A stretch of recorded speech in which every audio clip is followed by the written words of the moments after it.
In a bustling city where life dictated a relentless pace, there lived a man named Martin. Martin was trapped within the vortex of societal expectations, juggling the responsibilities of work, friendships, and the delicate balance of personal dignity. As he navigated through the challenges of urban living, Martin often felt weighed down by the expectations of others, feeling invisible in an ecosystem that thrived on constant engagement. One afternoon, as he sat on a park bench contemplating the nuances of his existence, Martin decided it was time to make a change that would allow him to reclaim his life and inner peace. Inspired by the principles he had come across, he diligently planned to incorporate them into his daily life. The first piece of wisdom he embraced was to stop looking for who is not looking for you. Martin recognized the toll of chasing friendships and relationships that weren't reciprocated. He would no longer invest time in people who did not value his presence.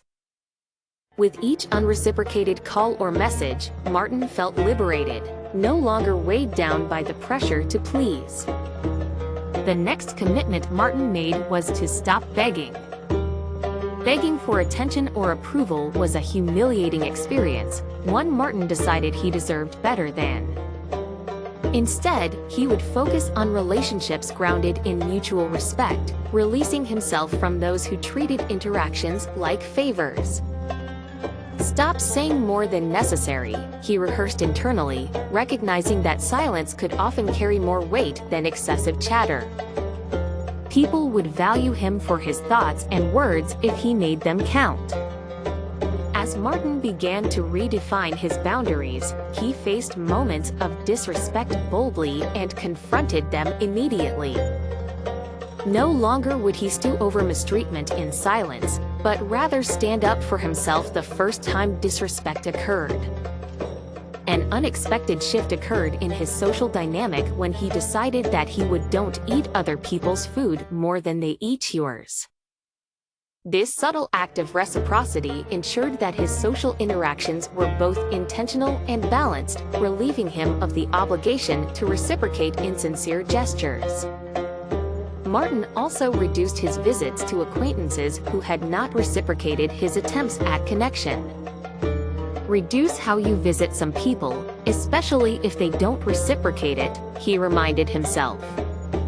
This conscious focus fueled his self-esteem, putting an empowering distance between him and those who didn't appreciate his time. Investing in himself became Martin's motto. Invest in yourself, make yourself happy, he repeated with conviction, attending to hobbies and interests he had neglected in the pursuit of pleasing others. Furthermore, he made a conscious decision to stop entertaining gossip about other people. Gossip, he realized, rarely added anything valuable to his life, and focusing on his personal growth was far more rewarding. Think before you talk, Martin inspired himself daily.